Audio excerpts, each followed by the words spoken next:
cetera, et cetera. Here's what I can tell you. I spoke to CP3 myself yesterday.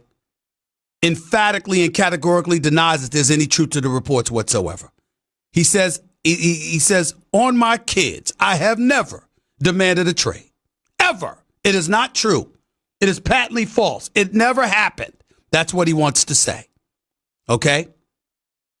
And we'll go with it from there.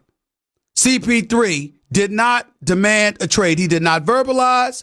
He has not in any kind of official or unofficial capacity demanded a trade from the Houston Rockets. Here's what I can tell you. CP3 is definitely looking to move on.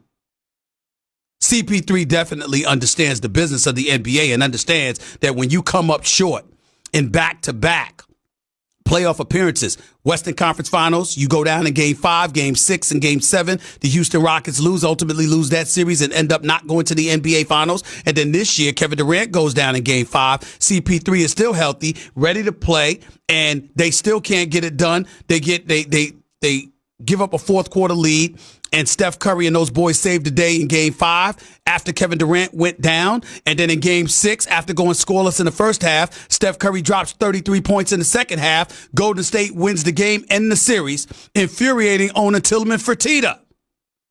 And if you're Tillman Fertitta, who inherited this team and ultimately had to honor salary commitments to certain players, mainly CP3, who's getting paid $38 million next season, $41 million the season after that, and then has a player option to collect $44 million. You're damn right Fertitta's looking to make moves.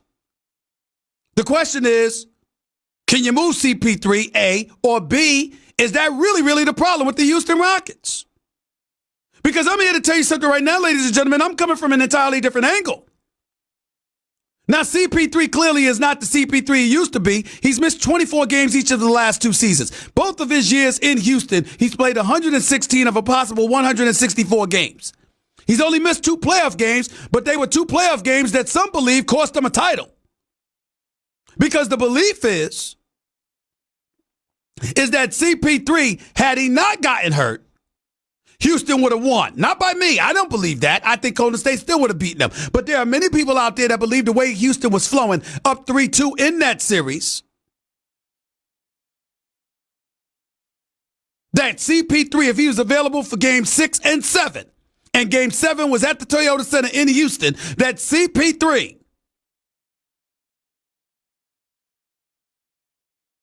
and the Houston Rockets would have went to the finals and ultimately would have won it. They believe they would have beat LeBron James and the Cleveland Cavaliers. You got a lot of people who believe that. So basically, they believe that CP3's injury cost Houston the title. I'm going to take it a step further. And I'm going to tell you that although CP3 is not the player he used to be, he's still an all-star caliber player when healthy. I know his numbers were down. Shots, field goal percentage, three-point shooting percentage. I get all of that. I still think he's an all-star caliber point guard. And I don't think CP3 is the problem in Houston. I think Mike D'Antoni's the problem. And if Mike D'Antoni is listening, my apologies, sir. I'm not trying to sit up there and say you should be fired. I'm not trying to sit up there and say you don't deserve to be a head coach in the NBA. That's not where I'm going with this. I hope you're listening, Daryl Morey. Because I got a real problem with some of the stuff that I've heard echoed out of Daryl Morey's mouth, who I am very fond of. And I talk to quite often during an NBA season. I have profound respect for Daryl Morey, who I think has done a great job. And I genuinely like him. And it doesn't hurt that I love his wife, too, who's a big-time General Hospital fan, which means she's a Brick fan, by the way. But that's a different subject for another day. My point is, Daryl Morey's done a good job. I think Daryl Morey has made a mistake by hitching his wagon to Mike D'Antoni. Mike D'Antoni's going to win your basketball game. Don't worry about Mike D'Antoni winning 50-plus games in the regular season when he's got the talent. With his offensive innovativeness, there's no question Mike D'Antoni's going to win you your games during the regular season. There's no question that he's going to win you playoff series. The question is, whoever is standing on the mountaintop, is Mike D'Antoni the coach to get you over the hump? The answer is no, unequivocally. Didn't do it in Phoenix. Never had a chance to do it in New York. Couldn't do it in L.A. and hasn't done it in Houston. The man's had 4 bites at the apple. He's been a head coach for the vast majority of the last 15 years in the NBA. How many chances do you need? How many chances? Mike D'Antoni, his system is not going to beat an elite team in the NBA with a title on the line in a best-of-7 series. Mike D'Antoni could beat anybody for one night. You got one game, you need a title, Mike D'Antoni can bring it to you. A best-of-4 series against an elite team, Mike D'Antoni's system is not going to get it done. He doesn't prioritize nor care about defense nearly as much as he should. And he runs his stars into the ground throughout the regular season. So come postseason time, what do they have left? Yes, James Harden is a superstar. Yes, James Harden can ball out. Yes, James Harden ain't an accident. He averaged 36 a game. All of that is true. But the reality is, if we're being completely and totally honest, the reality is, what do you expect from James Harden? He's an ISO player. That's not going to beat elite teams come postseason time. And if CP3 has a problem with that, how are we going to blame him for that? Again, I spoke to CP3 yesterday. This notion that him and James Harden haven't spoken since the season has ended, he's categorically denied. There's a few weeks they went where they didn't communicate with one another. Vacations, family, other priorities, etc., etc. That's about it. But ultimately, they did speak. According to CP3. This friction, friction inside the locker room after the Game 6 loss to Golden State, categorically denied. Austin Rivers came on First Take, live on television, said complete fallacy. No truth to that. So now that we've got all of that out of the way, let's understand what I'm trying to say here. Officially, the Houston Rockets, CP3, Daryl Morey, Austin Rivers, a former Houston Rockets, he's free agent now, all that stuff. All of these guys categorically denied. PJ Tucker, all of them. James Harden, all of them. Categorically denied. To me personally, no, it never happened. Never happened. No friction in the locker room where they got to be separated. Didn't happen. Do they butt heads on the court? Sometimes you're damn right they do, like every team does. That's true. Then we get to the offseason. Did CP3 officially demand a trade? No, he did not. Took the liberty of speaking to me yesterday from the golf course. Categorically denied it. So with that being the case, does that mean that translates into him wanting to stay in Houston? Of course it does not. Because you may not have demanded a trade. And you may not have asked officially out, particularly when you're on the cusp of getting paid $38, $41, and $44 million over the next 3 years to an organization that honored the commitment that was made to you by a previous owner. But that doesn't mean he necessarily wants to stay or thinks this is the best situation for him. My problem with everybody else is this insatiable appetite to point the finger at CP3 or James Harden instead of Mike D'Antoni. What other coach do you know would allow one individual to dominate the ball as much as James Harden dominates the ball? And then when somebody else is running the offense, people are looking at James Harden not moving without the basketball, lollygagging around. I don't disrespect James Harden like that. My position with James Harden is simple. What the hell you expect him to do if every play he has the ball in his hands? Of course, if somebody else has the ball, he's going to stand around. He's taking his break whenever he can. Don't get me started with him on defense. He's taking his break whenever he can. What do you expect him to do? But that still isn't something that's beneficial to CP3 or an Eric Gordon or people like that. They're running an offense. And there are other things that they want to do. They want to be able to run a show. And they want everybody participating. They want everybody involved. How can you do that if James Harden is not participating? And to me, you look at D'Antoni, because maybe if D'Antoni didn't run him into the ground, he'd move without the basketball a bit more. Keep in mind, there's the same James Harden that when he played in Oklahoma City, there was a debate as to whether or not he was the better point guard for Oklahoma City than Russell Westbrook. Have y'all forgotten that? That was an argument. That was a discussion. So it's not about what James Harden can or can't do. It's about what he's willing to do. And part of what he's willing to do revolves around D'Antoni's ability to A, coach it, and B, insist upon it. Which is one of the reasons you want to know what you're not paying attention to. You're not paying attention to the fact that Fertitta and Daryl Morey got rid of two of their assistant coaches. Evidently, they feel there's a stronger voice that's needed to coach James Harden. And my response is, if there's a stronger voice that's needed, why the hell is Mike D'Antoni still a coach? It's just a question. I'm not saying Mike D'Antoni should be gone. I'm not saying he's not a good coach. I'm not saying any of those things. I'm saying if those are clearly the questions, why is Mike D'Antoni still a coach? What sense does that make? Your head coach has to be somebody that could get all up in you and insist that things are done a certain way. Ladies and gentlemen, you're listening to the Stephen A. Smith Show. If you're looking at ESPN News, you're watching the Stephen A. Smith Radio Show. I covered Allen Iverson and Larry Brown for the first 10 years. There is no way in hell. And Allen AI is my little brother. Little brother I never had. That's my man. Okay? We thick as thieves. And I'm proud to say that. Let me be very clear.